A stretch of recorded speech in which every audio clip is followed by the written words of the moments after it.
process for that constituency. The candidate herself, Nana Ekuya-Afriye, on Monday filed a process at an Accra High Court citing the Electoral Commission's move as a potential contempt of court and a violation of CI 127. So as the MPP slammed the door shut on the Ablekuma North election rerun, a question hangs in the air. Has the party just played its trump card or squandered a strategic opportunity? Is this a masterstroke of political maneuvering or a recipe for disaster? First, let's hear the MPP's General Secretary Justin Frimpong Kojo insisting at its press conference that a rerun is not only shameful but also needless. The reason why the New Patriotic Party disagree with the position of the Electoral Commission for the simple reasons that per the court order, the High Court order of 4th January, whereby the EC was ordered to go and complete collation and declare the winner in some selected constituencies had not been adhered to by the Electoral Commission. Back and forth, we were able to collate almost all the polling station results in Ablekuma North, leaving only 3. And therefore, even with respect to a letter that I wrote to the Electoral Commission on the 3rd of June, asking about the update of Ablekuma North, whereby the Electoral Commission confirmed to the New Patriotic Party that indeed it is left with only 3 polling stations.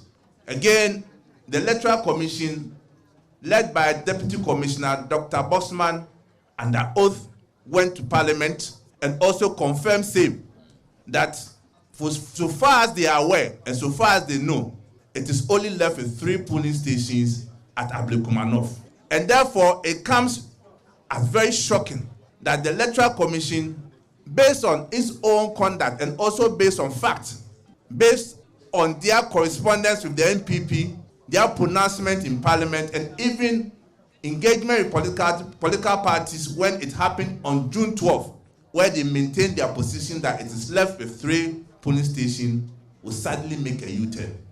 Indeed, it is a shame for this country. The inconsistency from the Electoral Commission is a shame. But for us in the New Patriotic Party, we remain resolute, and we know that our candidate, Nana Ekuya-Afriye, won the elections with a margin of 414 votes.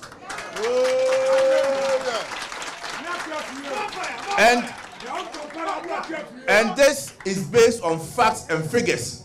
We have not just channeled numbers to the public. And today I'll demonstrate to you when we say that she won the elections with 414 votes. So we have called you today to provide you with what we refer to as further and better particulars of the press conference I held last week. For you to appreciate where we are coming from as a political party.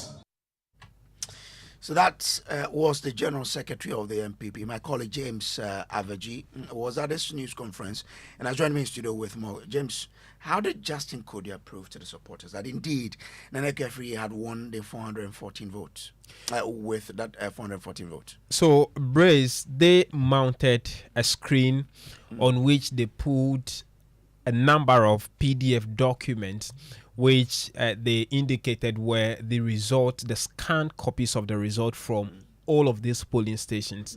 Then Justin Frimpong Kojo went ahead to open some of these PDF documents which had the polling station name, the figures from what all the parties had got from these various polling stations, and the final result of the day with the signatures of both the NDC and the NPP agent who monitored the election on the day. And so he pulled all those out, and a few of them he opened to indicate that these are the results they had as a party, which they had put together and added up to the final results, with which they said with the figures they had indicates that Ekuya-Afriye had won with a 414 vote. And so there was a more or less a PowerPoint presentation to the hundreds of supporters who turned out to also solidarize with the party on the day this afternoon when they held that press conference. I must also indicate that Other bigwigs of the party, for instance, the former Interior Minister Henry Korte was there, the regional organizer Mr. Agohom, the candidate herself, Nana Ekuafrie, was in attendance. Where the hundreds of the party members turned out to show that solidarity. And so it was a PowerPoint presentation and to show to the members how he won with the 414. Now, before he went on to announce the decision the party had taken, he had also registered some objections to the 19 polling stations in question. What did he say? So at the tail end of that presentation, he pulled out a few of the results from some of these 19 polling stations, which he indicated that Nana Ekuafrie had won at those polling stations. And so they believe that the decision to go and rerun the elections at those 19 polling stations is nothing but to overturn the decision of the voter on December 7. Then he revealed that there was a national committee council meeting yesterday where they have decided to take the decision to pull out of the elections and leave it to the EC and the NDC to do what they want to do with it, indicating that as far as they are concerned, their candidate had won and nothing is going to change that for them. That is Pentecost Church, Mount Zion Assembly, Kwashima. Let's see the votes. Nana Ekuafrie MPP had 194. A right bill of the NDC had 127. And this is a polling station that you won. And you are telling us that we should go for a rerun when we have won in that polling station. And you can see the name of polling agents from MPP Perpetua Wabe signed. Ladies and gentlemen, you can see their signature. Then for a Rabna Obin, Donko Evans has also signed. We also have the presiding officer, Richard David Appa, also signed. Date 7 December 2024. Time 6:55 p.m. So we have all the 19 polling stations, the scanned copies, agents of NDC, agents of MPP, and the presiding officers have signed. So, ladies and gentlemen, our engagement with you this morning is very simple. That we have our evidence, undeniable evidence, overwhelming evidence to clearly show that we won the Blikumanov parliamentary elections. No change. And yesterday, when National Executive Committee met, we said that under no circumstances will we be intimidated. Yes. Under no circumstances will we be coerced to go for a rerun. We will not go for any rerun. The new Patriotic Party will not go for any rerun. We have won the elections. We have won the elections. What we are asking the Electoral Commission is to follow the court directive, to finish the coalition and declare our candidate Ekuafrie as the MP that Public Manau. Well, so that's the General Secretary there. But Aveji, before you go, help us understand. What are the key concerns the candidate raised in the process filed in court? And is there any indication yet when the court will be sitting on this matter? So, Brace, from that 38-page document, she submitted a lot of affidavits and, document in it, about 29 pages of affidavits. Essentially, she cited the High Court's directive to the Electoral Commission in January 2024, which says the EC should go back and complete the coalition. And she cited three key things. One, that the EC's decision to go ahead to rerun the election, contrary to the directive of the court, is a violation and would amount to a contempt of court. Two, that this is also a violation of Regulation 42 of the CI 127, which only allows for a rerun when there's a tie in an election, not that the coalition process hasn't ended, and that the court should insist on the EC to observe its directive in January. It is unclear whether we are not sure when the court will be sitting on this, because from our checks, a date has not been set to sit on this yet. We don't know if the court will do this before Friday. And the election is this Friday. Anyway, grateful to you. But, I mean, let's look at numbers in terms of how many people we expect to turn up in these 19 polling stations if the election should come off to cast their vote. Isaac Kofi is a lead research analyst here. I'll join you, and he joins me with the numbers. Kofi, what do we know? So, Kojo, 19 polling stations, and we have been working the numbers using available ballot statistics provided by the Electoral Commission, and we are looking at close to 6,502 registered voters that we expect to vote in these 19 polling stations.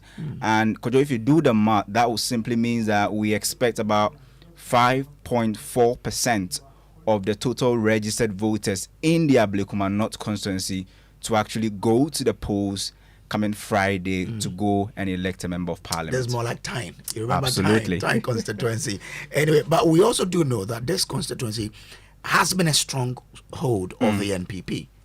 That's absolutely right. I mean, the NDC since 1996 has never won in the Ablekuma North constituency. The NPP has been ruling, and that constituency has been blue since 1996. And in fact, if you do the math and you look at the trend, NPP's worst performance was in 2008 when you remember Kwame Nabatels was actually going out with 57.6%. But this constituency has never gone to the NPP. And it's interesting that if you look at the demography of that place, it shows you that it's about 58% Akan, 20% Gadangbe, 10% Evers, and about 2% other tribes. So this has been stronghold of the NPP. But one thing that the 2024 election taught us is that anything is possible. And in fact, we saw so many outliers. And this is the reason why many have said that it will be a difficult tie if we decide to do a rerun, Kojo. All right, this is top story.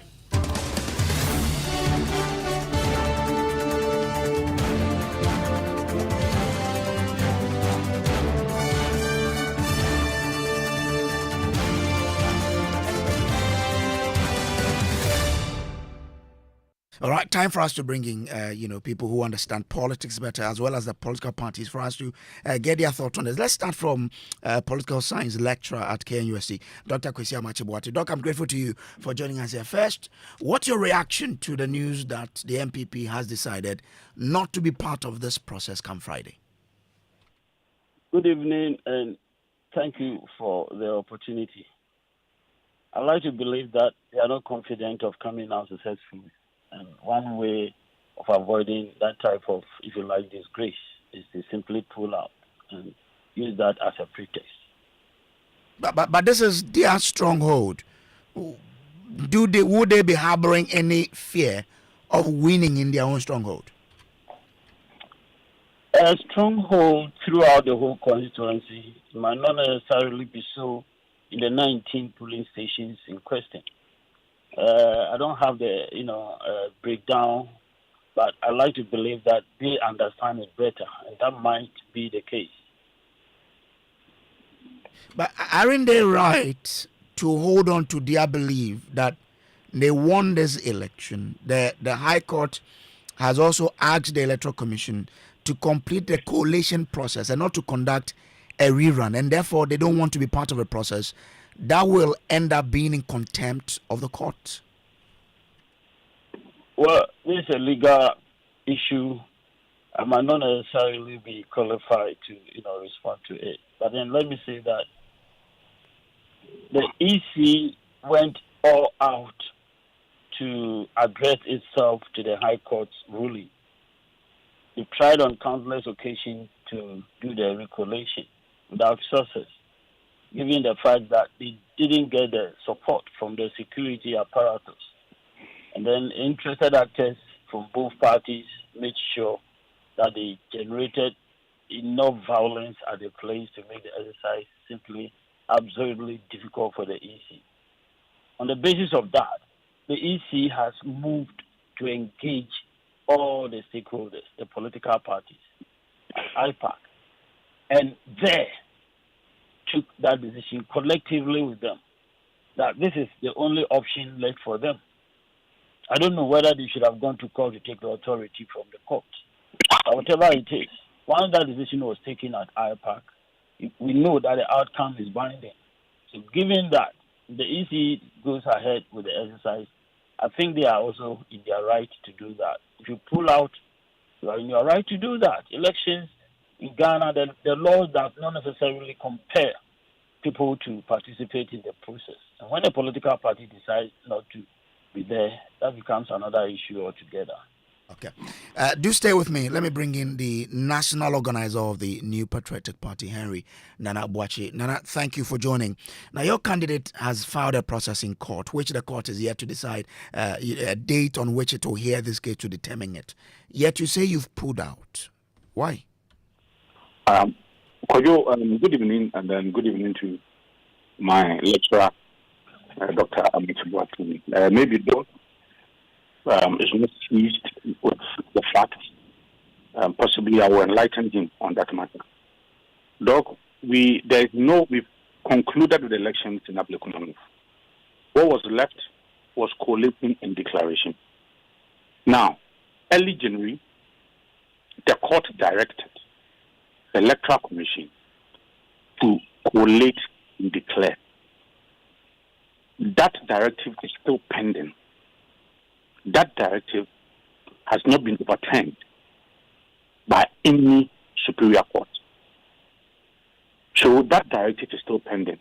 And though, again, out of the 37 polling stations that were contentious at the time the High Court made those directives, out of the 37, 34 have been collated, duly collated, witnessed and signed by all polling agents, witnessed by returning officers and presiding officers. In fact, this fact, again, was the same set of facts put before Parliament by Dr. Bosman under oath. Again, Mr. Tete, who is the Deputy Commissioner, also wrote to the New Patriotic Party, stating that they have collated 34 out of 37 polling stations. And for that matter, the only outstanding polling stations are 3. The only thing left is for the police to provide adequate security for them to conduct the collation outside Ablekuma Constituency. Now, Doc, you made mention of protection. So if the Electoral Commission wasn't happy and expressed their disappointment with the police for not providing adequate security for only 3 polling, the collation of only 3 polling stations, how is the police now prepared to provide security for a rerun, an illegal rerun of 19 polling stations? But Nana, won't you also, go with the EC when they say, I mean, we've tried to go by what the court said, but we have not. But we've not been able to do it. What can they do in this process? Go back to the court. There is a pending High Court order. If you think that a certain arm or a certain institution is not complying with the directives of the court, what do? You go back to court for further directives. What they are doing is a clear contempt of court. That is it. And you see, the interesting part is that the incident is so dangerous, is so catastrophic, and I expect my respected lecturer to rather be advising the Electoral Commission. You know why? Because now, if you are not careful, the precedent is that, look, anytime you think that you are not winning elections, cause problems, cause chaos, disrupt the process. So that when the Electoral Commission is unable to conduct collating as a result of the police not providing security, then the Electoral Commission will come out to say that, look, then let's go for a rerun. In any case, rerun by law cannot be ordered by the Electoral Commission. It is only the court. We have done with the election. So our position is that we have won these elections by 414 vote difference. This is a clear majority. We have all our pink sheets. We have displayed them today. The NDC, truly, ask yourself, if you think that if NDC had won these elections and they had their own pink sheet, you think by now they would not have displayed it? So what will you do when this election comes off on Friday? The NDC candidate wins and is sworn in as member of parliament. Said that we are not going to be part of this illegal process because, first of all, it is in contempt of court. Secondly, it's a dangerous precedent. Thirdly, we have won this election clearly. Look, when we knew but I'm asking that if Friday the election comes off, the NDC candidate wins and she is sworn in as member of parliament for the constituency, what will you do? In court, we do not appreciate and acknowledge anything that the Electoral Commission would do as we speak. All of these things are done in clear contempt of the court. All of these things are done. And you see, just recently, the chairman of the NDC had an interview in your studios where he said that the arrowheads at the Electoral Commission are not fit for purpose. And for that matter, they should be sacked. They should be replaced. And that was, I think, somewhere last week, Monday. And just 2-3 days or so afterwards, the EP suddenly changed its position. Look, we must protect these institutions. We must be principled. I guess you're saying that if the election comes on from Friday, you will go to court. No, we're already in court. No, I'm saying that if the election comes off and she wins and is sworn in as MP. We are already in court. Okay. So it's not as if we are going to institute a fresh action. We are already in court. Okay. We are already in court. And what we are saying is that we will not be part of this illegal process. The NDC tells us that they have had invitation from the Electoral Commission to go to IPAC to decide on this particular matter. Have you had this invitation and what was your response to the EC? Which IPAC? Are you talking about the IPAC that decided that we were going to vote? No, this morning, Deputy Director of Elections of the NDC told us that they have received invitation from the Electoral Commission to monitor the to monitor the ballot printing process. You have not received anything? I'm not aware of any such process. Okay. I'm not aware of any such invitation to that effect. I'm not aware of it. But all that we are saying is that this is a clear contempt of court. This is an illegal process. The Electoral Commission must be very principled. You have already stated that we only have 3 outstanding police stations. You have said so through your deputy commissioners. These are big figures in the Electoral Commission. Okay. Now, why are they succumbing to NDC's pressure? What are they trying to save their jobs because the NDC chairman says that they are going to lose their jobs and that the arrowheads they must all go? Okay, Henry, I'm grateful to you. They must be bold and courageous. Okay, I'm grateful. You have established a certain principle already for 6 months that there is no way you are going to go for a rerun. What is left is the collation of 3 polling stations and the declaration thereafter. What has changed? What has happened? Okay, Harry, I'm grateful to you. He is the national organizer of the NPP. Let's bring in poster Musa Dankwa, who is executive director for the Global Info Analytics. How will this decision by the NPP impact on voter turnout on Friday? All right, thank you very much, Kojo. Hello. I'm with you. Can you hear me? I can hear you clearly. Yes. Look, turnout was going to be difficult for NPP anyway, even if they had fully participated. And if they are to boycott, then certainly this will make it worse. And there will be just one outcome, and that will be that all the polling stations. So turnout will be affected. Definitely. Even if they hadn't boycotted, we were expecting a lower turnout on the part of NPP. Okay. And a higher turnout on the part of NDC. Of the NDC. Because the NDC has motivation to go and vote out there. whereas MPP voters will not have the motivation. So if they pull out, then it will be a total collapse of the numbers for the MPP. It means that even if they had participated, they couldn't have won. No. Oh, so it's the election for the NDC candidates to win then. Absolutely, it is for her to win. Okay, all right. If you look at the environment currently, which is far more toxic for MPP than before the election. Okay. And look at how close the result was.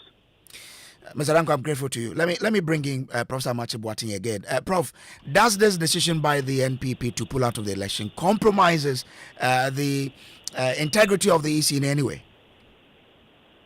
I don't think so. The rules are clear. But then there's one issue that we can't gloss over. That the courts are the final point of the electoral processes. And so whether an electoral process is illegal, whether the actors are in contempt of court, I think are issues that will be determined by the courts. And we can't gloss over this. For now, the actors may want to go out there, participate in it, and simply work with the outcome. Unless a court comes in to declare the whole procedures as null and void because they were not, if you like, properly done. In that sense of that, it's only fair for the actors to participate in it. If a particular party decides to pull out the way the NPP is pulling out, it does not in any way affect the integrity of the process. Grateful to you. Dr. Kwesi Amachi Boateng is a political science lecturer at the KNUST. This has been Top Story brought to you by Telecel, Connecting Energies. Up next is Newsnight.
Hello, good evening and welcome to Newsnight. Well, the news is live on Joy 99.7 FM in Accra, Love 99.5 FM in Kumasi and on over 30 affiliates across the country. Well, coming up tonight, the International Monetary Fund exposes Ghana's economic management and the Akufo-Addo's government for reckless spending and derailing the country's $3 billion IMF bailout, warning the Mahama administration to stay the course or face collapse. And we will continue to ensure that we do not drill from the program. Governments have used election year as auctioning period, but this government is committing itself to strong fiscal consolidation and efficient management of existing commitments. 2024 is an election year. We are committed in tightening expenditure commitment controls to avoid policy slippages. We have details as the IMF gives green light for the release of $367 million, with government assuring it will stay on track. Also coming up, suspended Chief Justice Gertrude Tokonu files petition with the ECOWAS Court of Justice, alleging human rights violations in the ongoing processes to remove her from office. We have details. And also tonight, Ghana's road sector is drowning in a 21 billion Ghana cedis debt crisis, with the government owing contractors for completed projects. Coming up in business. And Finance Minister Dr. Atufo considers July 17 as date for mid-year budget review. However, this is subject to Parliament's approval. And in sports, with just 30 days to go and over 20 companies signed up, corporate Ghana has been urged to join the Joy Sports Invitational for brand visibility and team bonding. We hear from the CEO of Safolda Ventures on why they are backing it. We'll also hear from the roads minister as he announces a 4 billion Ghana cedis payout to contractors to restart stalled projects nationwide. Plus hear from drivers and commuters continue to suffer on the 37 kilometers of Angkor in Sawam stretch. My name is Kenneth. Gyasi, we have details of these and many other stories coming up after the break. Don't go anywhere. Small money day, big money day, way too much money day. Telecel too much money promo drop. If for dial *500#, then join them for the Telecel too much money promo inside. You feel win 100 Ghana cedis cash for the daily draws, 20,000 Ghana cedis for the weekly draws, then 1.2 million Ghana cedis for the grand draw inside. That be 1.2 million Ghana cedis. You for just reload airtime, then get points with it make you win. Make you dial *500# or go the Telecel Play app top. Then book inside riders give the Telecel too much money promo. Terms and conditions apply. Telecel, connecting energies. This promo will be NLA way they regulate them for the Caritas Lottery platform top. Couldn't sleep at night. Mosquitoes will be whining in my ears, bugging me all night long. Till I got a remedy. Now I'll be spraying them away with holy insecticide spray. Me I go spray them away with holy insecticide spray. When I sleep, me dana mada with holy insecticide spray. Holy mosquito coil, holy multi-purpose insecticide spray. Ghana Kron Kron. For bulk purchase, call 0302 681582. This advert is FDA approved.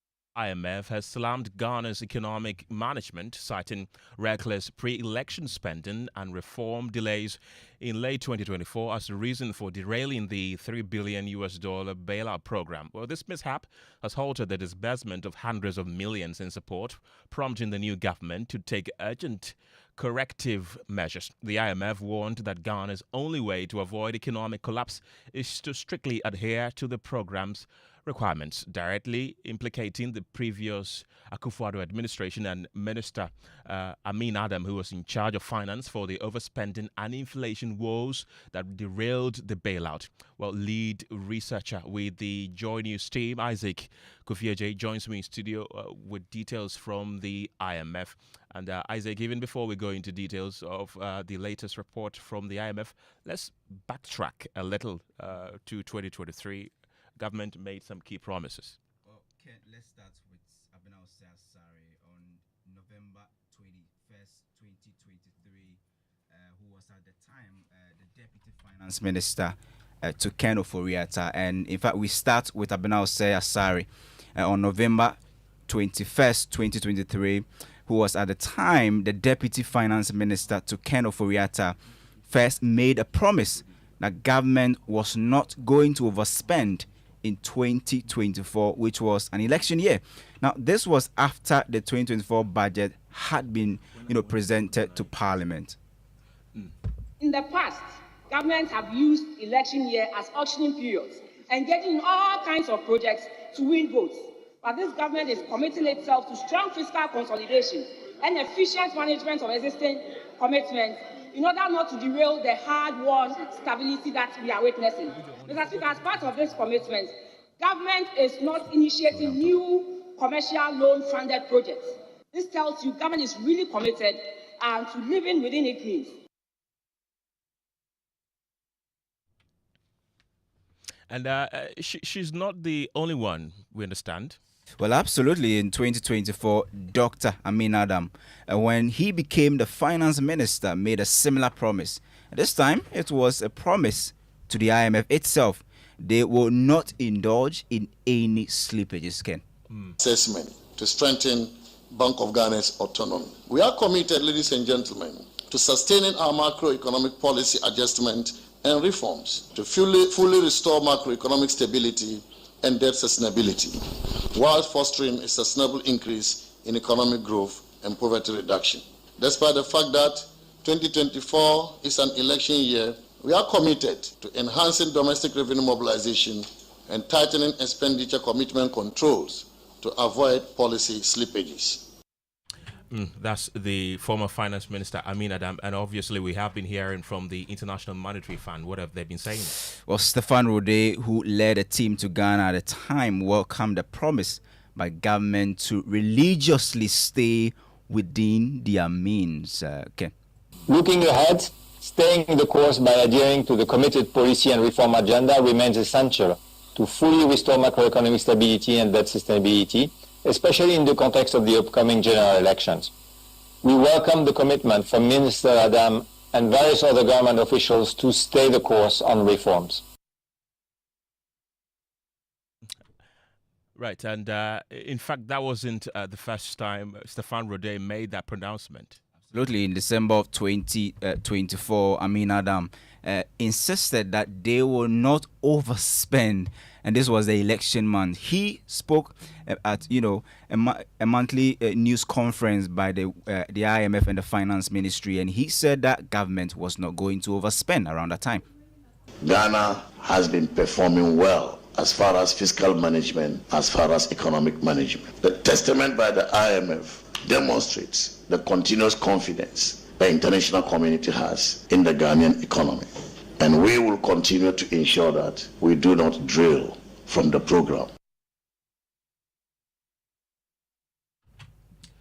Right, so what exactly is the IMF latest update saying, Kofi? Well, so you had the commitment and the promises, but we have a verdict from the IMF, and this is contained in their latest release on Ghana's economy, and when they were actually, approving that new $367 million, fifth tranche. And we understand, according to the IMF, quote, it says, the IMF Executive Board today completed the fourth review of Ghana's 36-month extended credit facility arrangement. This allows for immediate disbursement of about $367 million. But notwithstanding high than expected growth and significant further improvement in Ghana's external position last year, the IMF says program performance deteriorated markedly at the end of 2024. So that was the first indication we got when the IMF put out that document. But they also said that following the executive board discussion on Ghana, the deputy managing director, Bo Lee, who issued the following statement, actually said, quote, Ken, he says, faced with large, and the key word there is large policy slippages. Okay. Not just a slippage, but large policy slippages and reform delays at the end of 2024. The new administration has taken bold correction, actions to maintain the program on track. So you have the IMF actually tagging Ghana's program as having large policy slippages, and possibly the only reason why we are through with a fourth review and possibly having the fifth tranche is that there is a commitment and a new promise or commitment from the current administration, who are saying that they will bring back the program on track.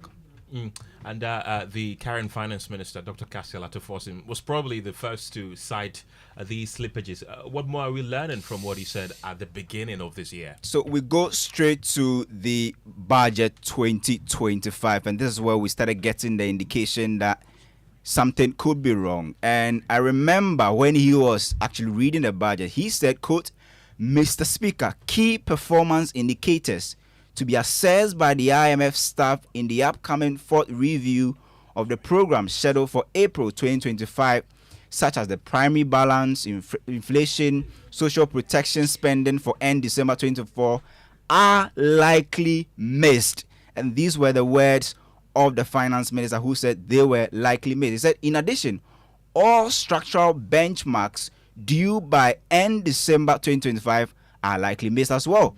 And he says, quote, Mr. Speaker, inflation worsened in 2024 from 23% 23.2% in 2023 to 23.8% in 2024. Okay.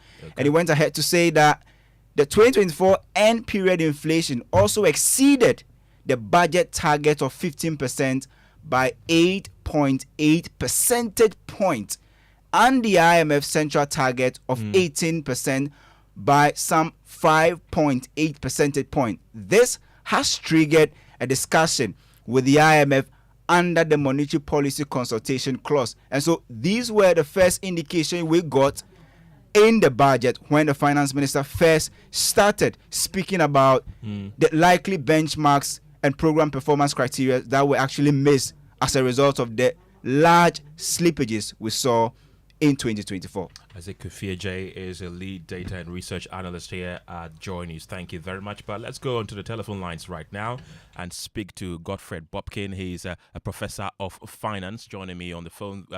Professor Bobkin, thank you very much for your time this evening. So the IMF has already cast a damning verdict on what happened last year. With the new $367 million disbursement that's coming our way, how do you think we should use it? Should we use it prudently so that we do not fall victim to these challenges again? Well, thank you very much, and good evening. Good evening to our listeners. Certainly, it will show up our international reserves. But I think that even before that, we need to take an institutional perspective to how we manage our elections. What we have just read from the IMF, I would want to draw your attention to, again, the fourth review of the 16th IMF-supported program that was also released probably around the same time, or August in 2017, when we had the 2016 election, which also happened within an IMF-supported program. In the run-up to the 2016 election, similar commitments were made by duty bearers that they would ensure fiscal discipline and all of that. When we were done with the 2016 election, we missed the program targets. In fact, the program was practically off track in 2016 after the 2016 election. In fact, to bring the program back, we even asked for an extension for that 16th IMF-supported program, which kicked in from April 3rd, 2015, and it was supposed to have ended April 2018. We concluded that program in April 2019, which also occasioned the Kenke party at the Ministry of Finance. The data, right, Ghana, I wish we will have time to learn from our own history, and we will be ashamed enough to say never again in our history. So if you look at the inflation target for 2016 in the program, we were supposed to do 13.5%. Right. We did 15.4%. In 2024, the program inflation target 18%. We did 23.8%. In fact, in 2016, the primary balance was supposed to be positive 1.1% of GDP. We ended with negative 2.4% of GDP. In 2024, we were supposed to do 0.5% primary surplus of GDP. We ended up with something close to 3.9% or so of GDP, right? So this has been a tragedy. In fact, since 1992, almost all the major competitive elections, we undermined the macro environment just to win over electorates. But of course, not all of them have gone the way of the incumbent. Now look at the price. Even though the IMF is commending government for bringing the program back on track, this is coming at a considerable cost to Ghanaians, to contractors, because government has had to cut expenditure in 2025 in nominal terms by more than 10 billion Ghana cedis. In gross financing needs, we have reduced our gross financing needs in excess of 20 billion Ghana cedis.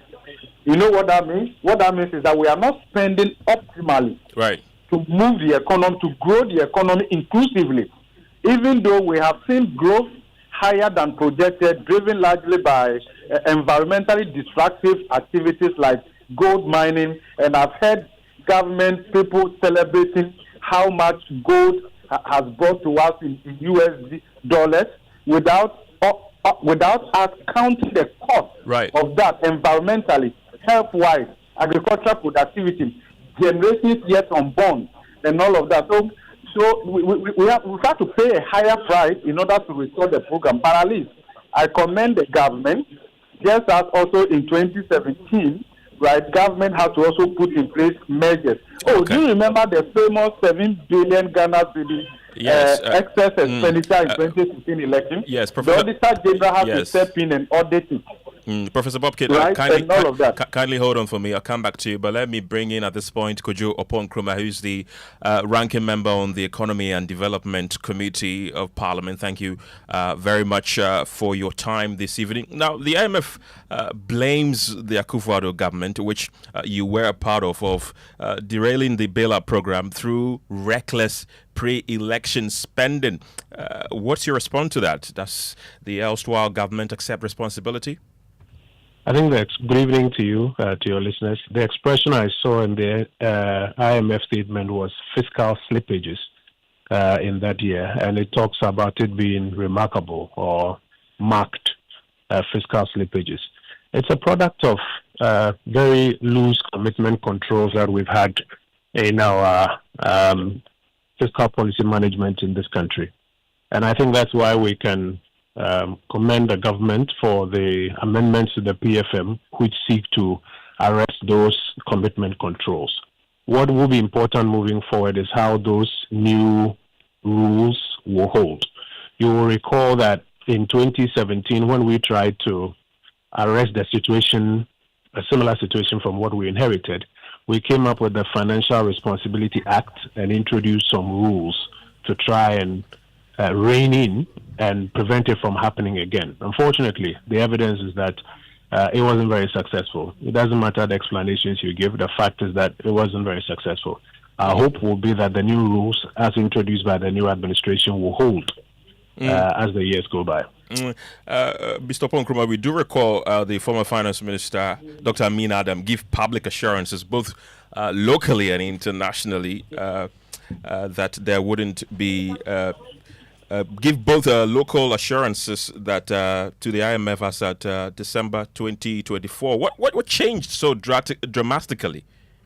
A finance minister can give commitments and assurances, but if a head of a ministry, a department, or an agency is also making commitments on the side to contractors, the weaknesses in the controls will end up that by the time the period is over, you will find a lot of commitments or sometimes arrears built up in various offices of government, despite the commitments that have been given. That's why I'm saying that I am hopeful that the new rules that have been put in from the PFM and in fact the consolidated PFM, since they did the other amendments, will hold as the years go by. The commitments are one thing, but the practice across the various offices of government are also another thing. And our expectation and hope is that it will hold. Professor Bobkin, let me come to you. You've had the argument being tabled by the ranking member on the Economy and Development Committee. Do you think that's enough? It holds enough water? Well, it's Ghana's loss. It's not the politicians' loss. That's how I take it. It's the taxpayers' loss. It's not the politicians. Ultimately, they are not the ones to be held responsible. It's you and I, and the ordinary Ghanaian, the taxpayer and private sector, that will bear the burden. The politicians always get away. They always get away. And that is why the incentive to repeat that is consistent. It's as simple as that. Look, let me tell you something. Even when the NPP government put in place the Fiscal Responsibility Act, they themselves never complied with it.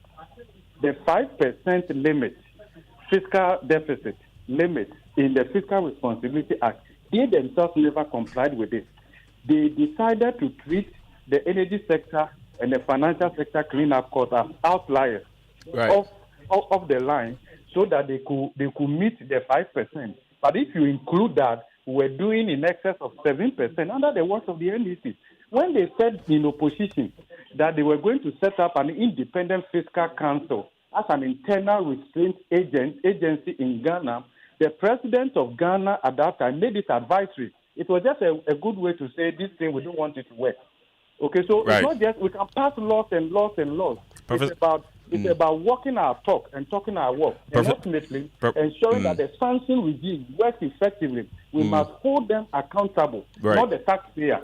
Professor Bobkin, this tranche of the money was supposed to arrive somewhere in May. Could these spillages that the IMF speak about be the reason why it delayed till now?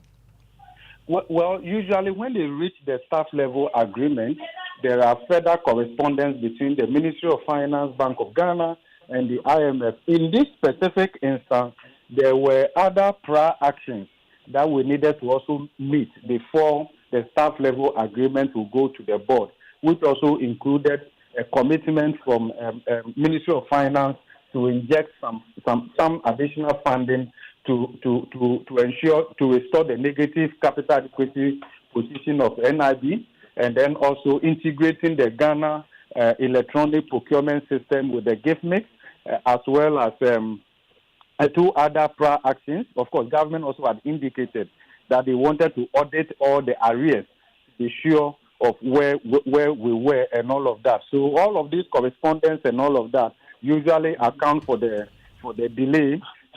So that is why it's not only this one. If you look at what also happened in 2017, after the 2016 election, you will realize that the fourth review, which again is the fourth review under this current administration, also took a while.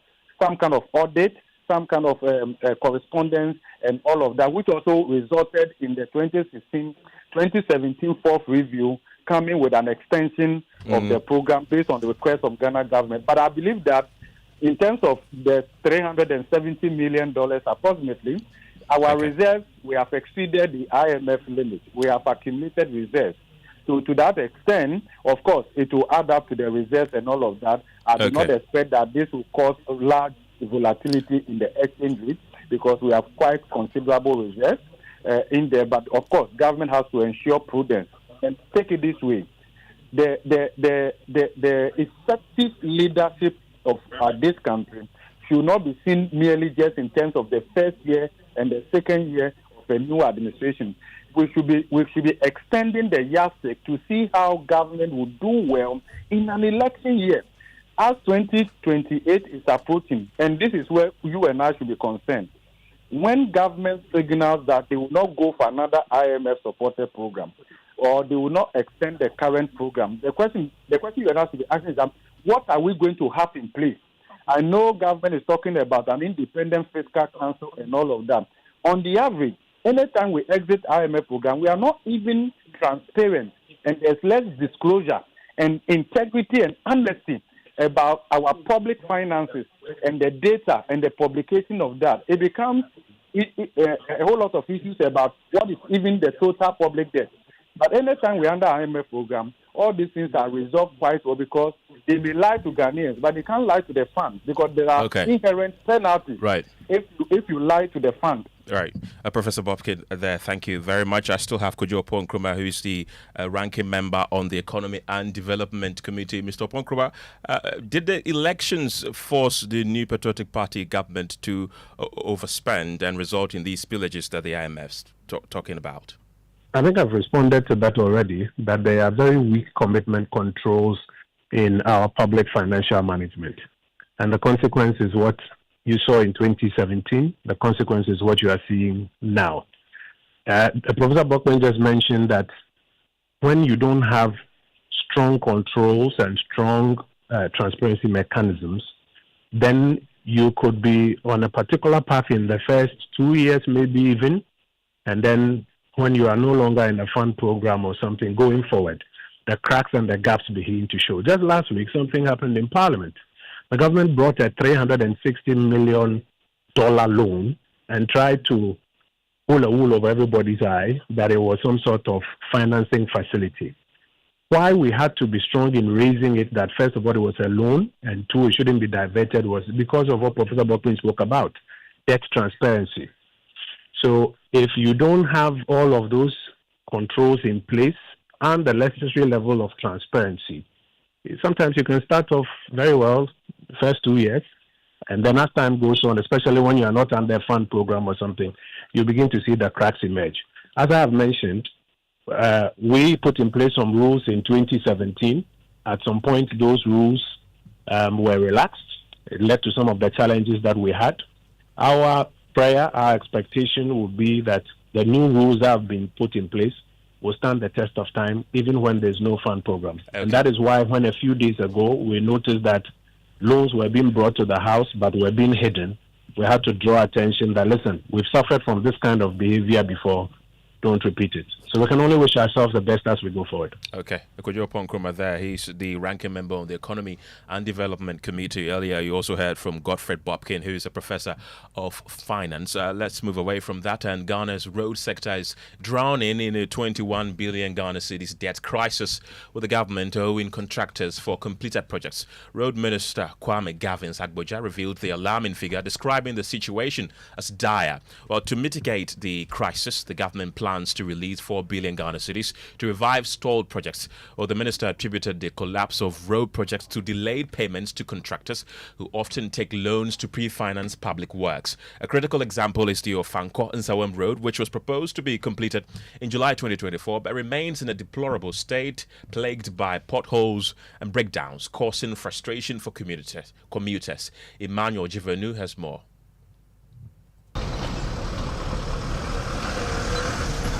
This is no ordinary road. It is one of Ghana's most critical corridors, the 37-kilometer stretch linking the capital Accra to Nsawam and further into the middle and northern belts. From yams in Yendi to tomatoes in Techima, this is the route they take. But for years, this road has been in a deplorable state. Ridwan Kasim Jamal is a driver and should be in Burkina Faso by now. Instead, he's been stuck here for the past 2 weeks. My car just twists left and right and my cross members broke it. That's why that my car has been imbalanced like this. So it's the road that is not good. It's not just because of the load or something. Because the load is not any load that I have carried. This is where I've been staying. I've been sleeping inside the car tonight. At the daytime, then I'll be going and sitting over there because of the ducks. My car owner said that he's bringing in our new truck to come and offload the car. So the goods that is in the car, we cannot touch it unless the custom come and remove the device. There is a device at the back of the car. So that's what we are waiting for. It is not just cars breaking down. It is the people too. Drivers, traders, passengers choking on dust, spending hard-earned money, yet the road stays the same. The road spoil. It make the passengers who did the road top, they suffer. Some of the cars, some 10 city, maybe 10 city, you see, people who did the road top, they suffer. The road, if you can't do them. No excavator did the road top, boss do nothing. That's the boss who they suffer. Boss who, I beg, make the government do something. That's what go happen. It's too dusty. There's dust all around. Because of the bad road, the road is not yet fixed, so it's just bad road for us. So they should fix it for us as soon as possible. Other than that, we're just suffering all around with dust. Me can say me per scanning tea. My fine soning bana me nya quite on me nose mask. Bra me heads here me no. Aha, it's ye bepe say. It's your no here a party. Nose mask no cry. What was meant to be a landmark upgrade, a project to ease the travel and open up key parts of the country, has instead become a symbol of pain. Years after work began, the road remains in ruins. And if you look at the nature of the road, it's very bad. If it rains, you can't pass here. And without the rains too, there is too much dust here. As a result of that, if you don't have your own private cars, even the trotros, they are not coming because the trotro owners, they don't want their drivers to come here due to the bad nature of the roads. From Amasaman to Saperman, through Mid-Year to Nsawam, The only thing moving fast here is frustration. The road is not good. Please, we beg. They for do for us, please. The road is not good at all. Oh. Kwano a hair pa okoba this oko shop. And you may one you 50 series in a year. Omanya kanko. So it's not buy no. When you be my ya watch it pa. It's been 3 months since Road Minister Gavin Kwame Akpocha visited the site and promised action. He admitted the government owed the contractor over $45 million. But instead, both sides were committed to progress. The Ofanko Sawam Road has been abandoned for some time. We've been having discussions with the contractor and we came to a conclusion that effective immediately, they should mobilize to site starting this afternoon. Is the ministry owing it? In excess of $45 million. To the people who live and work along this stretch, this road is everything. It's their livelihood. They are linked to markets, their way to the hospital when someone falls sick. So they ask, how can a road this important, one that feeds Accra, carries the north to the south, be left for this so long? Emmanuel Jivenu, Troy News, in Sawam.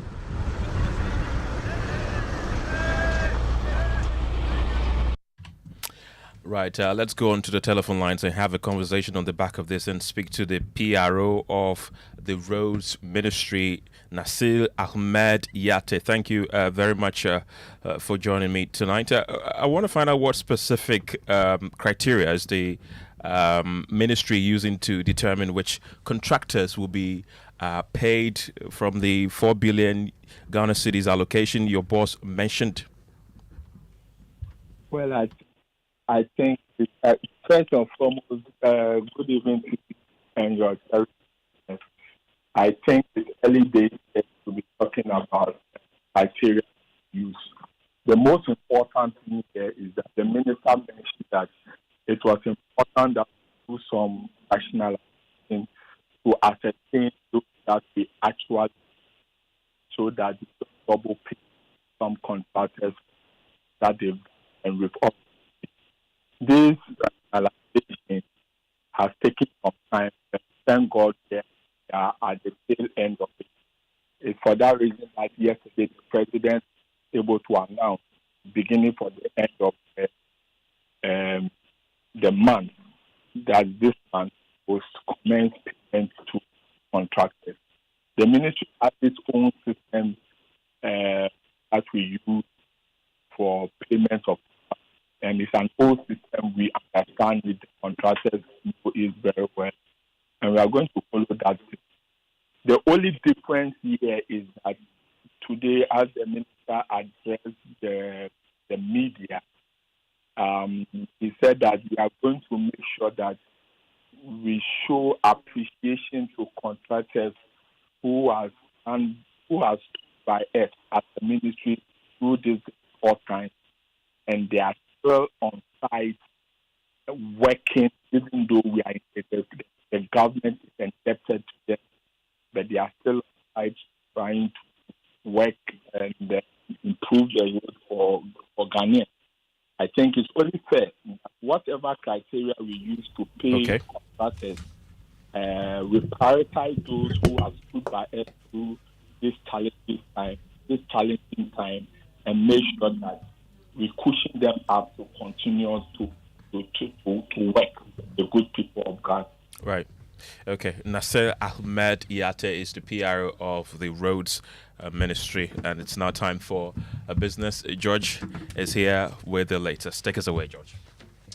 Well, coming up in business, the Finance Minister, Dr. Atuforsen, considers July 17 as date for the mid-year budget review, but this is subject to Parliament's approval. And IMF insists firmly sticking to the current fiscal consolidation program is essential for the success or the fund program. The business news on Newsnight is brought to you by MTN Business. Welcome to the new world of business. Kingdom Books and Stationery, your number one stop shop for all your office essentials, Sinter's tanks and Pepsodent, Herbal and Charcoal. It's your day off and you end up looking after the baby while your wife goes off to work. You realize you have no idea how to change a diaper, so you video call your wife. Hello, darling. Yeah, hello. Hello. Kojo, is everything all right? Everything is not all right. I'm not seeing Topo. How do I change a baby's diaper, please? Kojo. Okay, first, put the diaper. The video call freezes. While you wait for the internet to catch up, the baby sprouts a fountain and wets the diaper. As you are getting a new one, your wife comes back online. Kojo, no. But I have to go and get a new diaper. What must I do next? I beg, quick. Open the front of the diaper. It's the side that has... Wow, look. The video freezes again. Abba. By now, you know where the conversation is going. There's no buffering in real life, so why accept it from your internet connection? Get connected and experience ultra-fast internet to your home, powered by MTN Fiber Broadband. From the Internet Masters. MTN, everywhere you go. Son, we are so proud of you for setting up this hospital. I really love those hospital beds and waiting chairs. By the way, did you import them? No, Dad, I didn't. I actually got them from Kingdom Books and Stationery right here in Ghana. Wow. We also bought our office supplies, safes, executive desks and chairs from Kingdom, and they gave us expert advice on how to set up our office. Guys, that makes 3 of us. I also got our sofa and bedroom sets, plus our dining hall furniture for our new home from Kingdom. Wow, Mom, that makes 4 of us. I usually get my stationery items from Kingdom, and my teacher also mentioned that our classroom furniture was provided by Kingdom. So there you have it. Whenever you're thinking about setting up an office or acquiring furniture for your home, etc., Kingdom Books and Stationery should be your first port of call. With over 40 years experience in the industry, we stock and supply a wide variety of globally sourced office and home furniture, stationery and equipment. Visit our head office, Takweje, Osu near the Osu Cemetery, Tema near Community 4, Takoradi opposite Vijay Mays Plaza, Cape Coast University Bookshop, Spintex Road near Absa Bank, Atomic Centerpoint Mall, Winneba University Campus, KNUST, the University Bookshop, and Santasi in Kumasi. You can also visit our shop online, www.kingdomstoreonline.com. Hurry while stock lasts. For further inquiries, contact us on 050-162-0810 or 0302-764-101. Email info@kingdomgh.com. Kingdom Books and Stationery Limited, where quality and affordability is assured. Terms and conditions apply.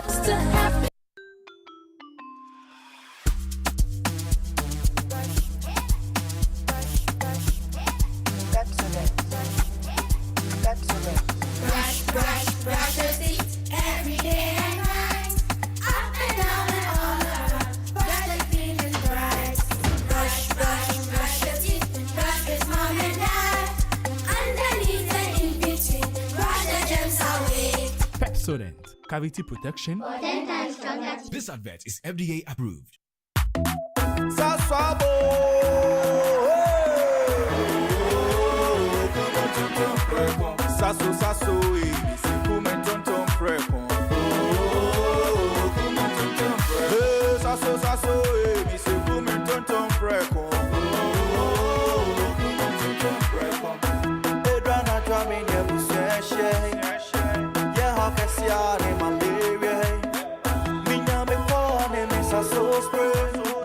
Every mosquito study run away.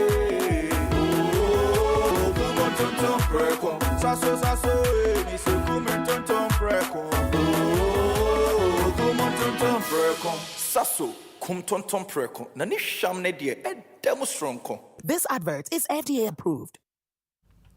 You're welcome back to Business on Newsnight. Now, Finance Minister Dr. Tuforson is considering July 17, that is next Thursday, as the possible date for the presentation of the mid-year budget review. Now, this is what we have picked up from persons with knowledge of this presentation. But what could be the focus of this presentation? As Parliament approved this date, there is more in this report.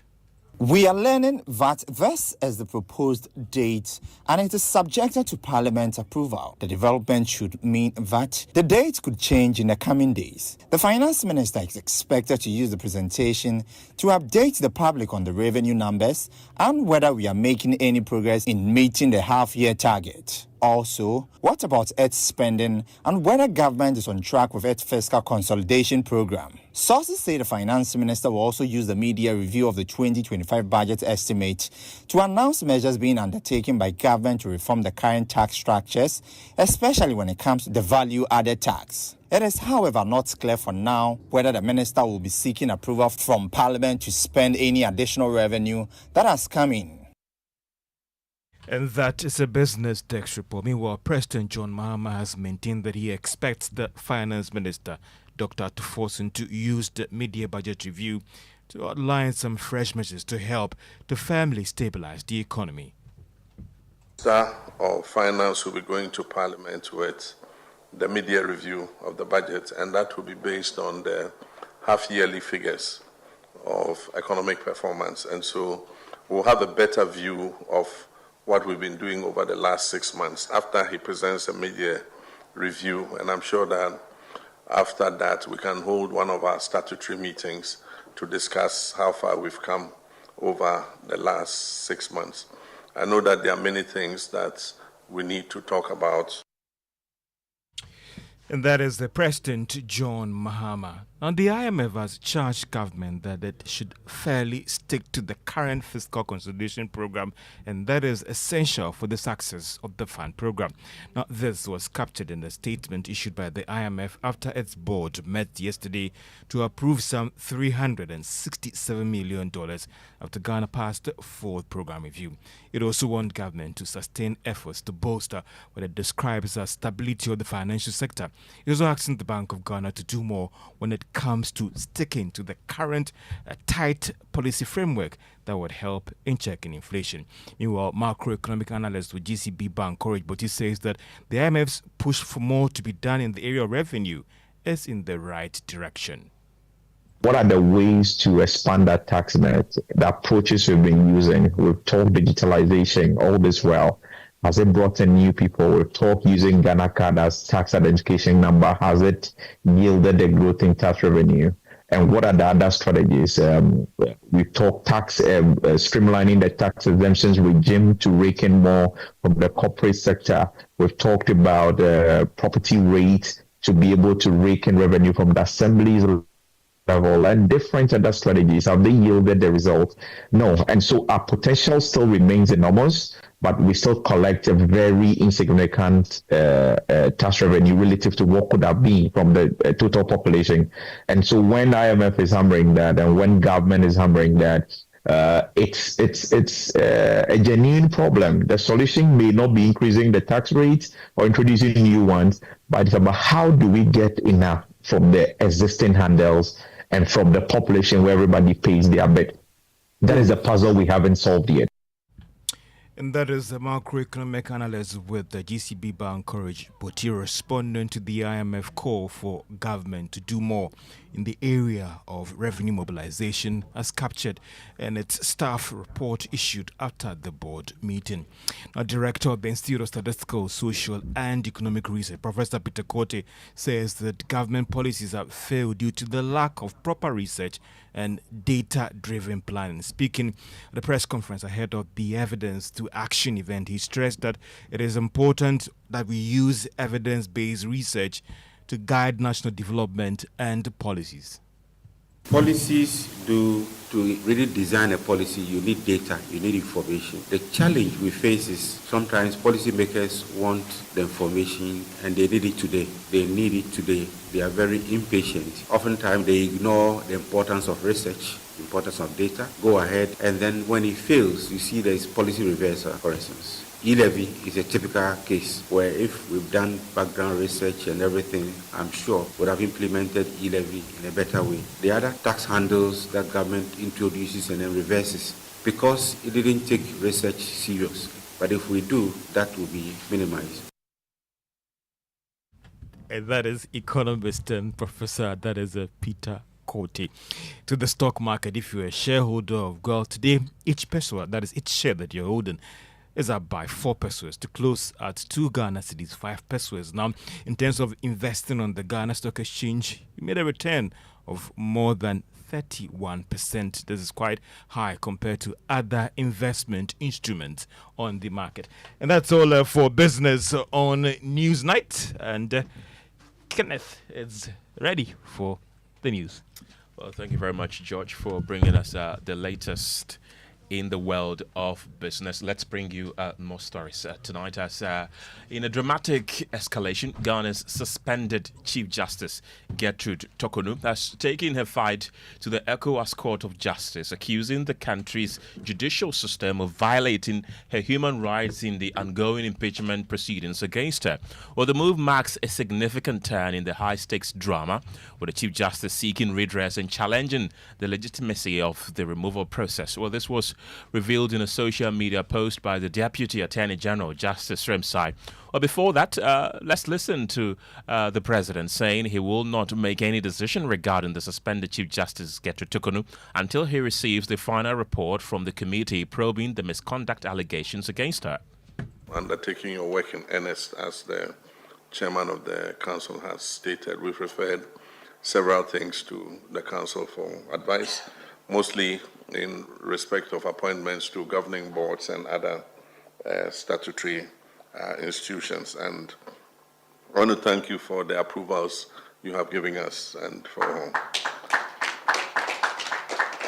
expediting the work of government. It's helped us to more speedily than any government in the past have persons in place to begin to prosecute the reset agenda that we have. On the issue of governance, we've had the difficulty issue with regards to the suspension of the Chief Justice, and of course the Council of State was involved in a part of that process, and so we've done our part. The rest is left with the committee that was set up to come out with whatever its findings are, and based on that, whatever the consequential issues are will be dealt with. That was President John Dramani Mahama there. My colleague Michael Ashele joins me in studio now with more details from the Deputy Attorney General's social media post. Michael, what's contained in it? Well, we know that he says that he can confirm that the Chief Justice, Her Ladyship, Justice Gertrude Tokonu, has filed another court case, this time at the ECOWAS Community Court in Abuja, Nigeria, against the Republic. In that case, he says that which was filed on July 4, Her Ladyship repeated the same allegations of human rights violations, which are currently pending determination before our Supreme Court and also before our High Court in respect of the ongoing removal processes. Essentially, Her Ladyship argues that by her suspension, she has, quote, has effectively been removed from her official capacity without a final determination, impairing her rights to function and serve in the position she was constitutionally appointed to. Ken. Thank you very much, Michael. Let's share a few of your messages you have been sharing on our WhatsApp platform. This one is from Francis in Accra. He says, it is good to hear from the IMF the truth of our economy, NDC, and under the MPP. Honorable Kojo Ponkroma and his MPP never accepted all because of the looting and corrupt acts they were engaging in. And then this is also from Al Hassan Hamdan from Nyohini South. He says, if a referee reviews VAR and changes a decision for the sake of fairness, what's wrong with that? At the end of the day, we all want a transparent and credible process. That's what matters most. And this is from Ni in Mamprobi. He says, good evening, but I'm surprised by the attitude of the MPP. It is laughable. I thought the EC is in bed with them. Why the sudden change of attitude? And this one also says, talking about road contractors, is government in a hurry to bring back the road toll? I guess that little monies can be invested into our roads. Unfortunately, our previous government prioritized a national cathedral, not our roads. And this one is from Isa Tanimu from Boko. He says it's laughable for the MPP to claim that the EC is inconsistent in its decision making at a time when the EC's inconsistent conduct has actually worked against them. And it's now time for sports, and Musbao is here with the latest. Musbao, what's up? Yeah, Ken, guess what? We are now just 30 days to go for the Joy Sports Invitational Tournament. 30 days to go. And already we hear that over 20 companies have signed up for the competition that will take place on August 9. Now, let me just highlight some of the events that will be taking place. We've got the CEO penalty shootout, which a lot of the CEOs are looking forward to. We've got the women's penalty shootout, the mixed 4x100 meters relay, the basketball shooting contest, the women's 50-meter dash, the men's 100 meters dash. We've got soccer, we've got Scrabble, we've got so many events happening on August 9. As I mentioned, over 20 companies have already registered, and among the companies is Safolda Ventures. Their CEO, Adolf Tete Ejay, has been speaking to us, urging corporate Ghana to embrace this competition, to offer them an opportunity to improve their visibility and also to create some bonding among their team members. Yeah, folks, I'm asking every competitor to join because it helps us a lot. We don't normally interact with our workers, but this tournament gives us a platform to see each and every, member of your team. So I think people or companies should join and come. I'm inviting the companies that I work with, Guinness Ghana Limited, MTN, ABL, Vivo, to come on board as well too, so that I will beat them to the game. Thank you.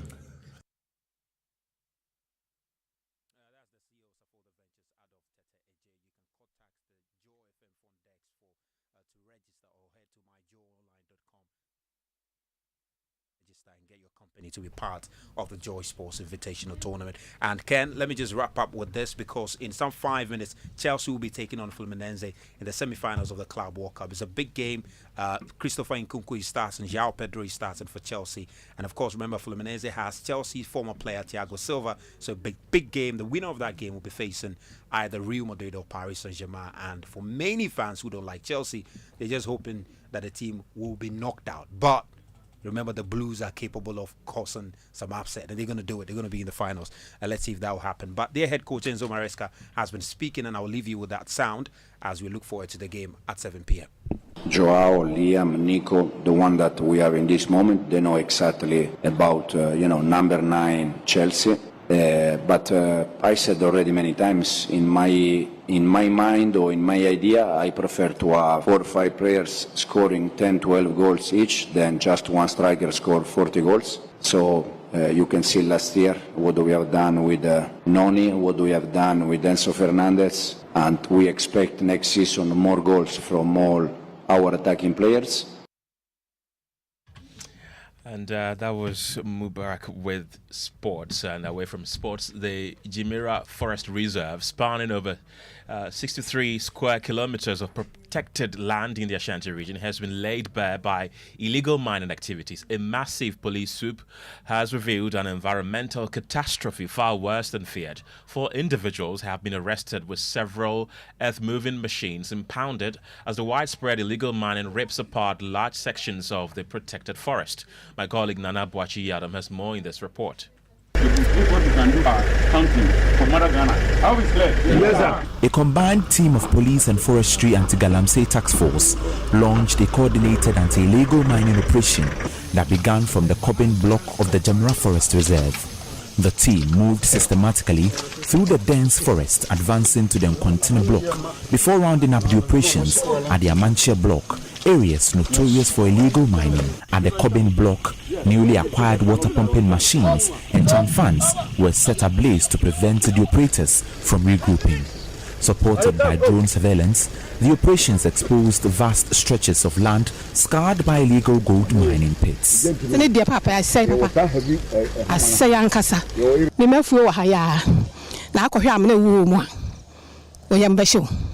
My farm is just here. If you see how they have destroyed it, you'll be surprised. Aerial footage captured during a swoop shows an alarming sight. Officials say the drone images confirm that more than half of the affected blocks have been devastated, with huge open pits posing danger to wildlife and nearby communities. In the operation, The police impounded 5 heavy-duty excavators and arrested 4 suspected illegal miners, with 2 claiming to be national security operatives. Police for Bewuraha. Why not catch us a police for Bewuraha? DC.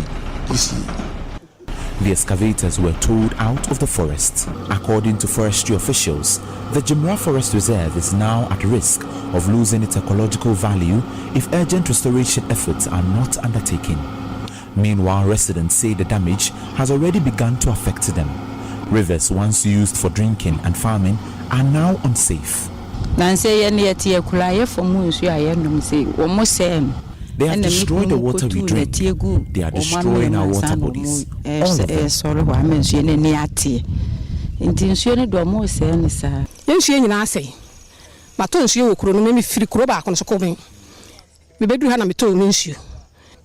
The Forestry Commission says it will conduct a full environmental assessment using drone data and other group evidence to guard a planned reclamation exercise for the reserve. But as the sun sets over the Jimra Forest Reserve, scars left behind by greed and neglect stand as a stark reminder that Ghana's fight against illegal mining is far from over. For Joy News, Nana Bwachidamkweyado, Kumasi. And that's how we end News 9 tonight. After that, we have Gig Squad with Adobia. Adobia, what are we discussing tonight? This evening's conversation is not for the usual listeners, I'm going to say, because if you're a parent listening to me right now and your child is not asleep, we need them on to hear what we are going to talk about. We have some kids who are doing amazing things, developing applications, and tonight we are going to have a conversation based on what they have done. So parents are going to benefit, the awards are going to benefit, young people who have been listening to the show are also going to be benefiting. So everyone should just stay tuned this evening. That sounds like fun. Program. Yes. Okay, all the best. My name is Kenneth. Gyasi.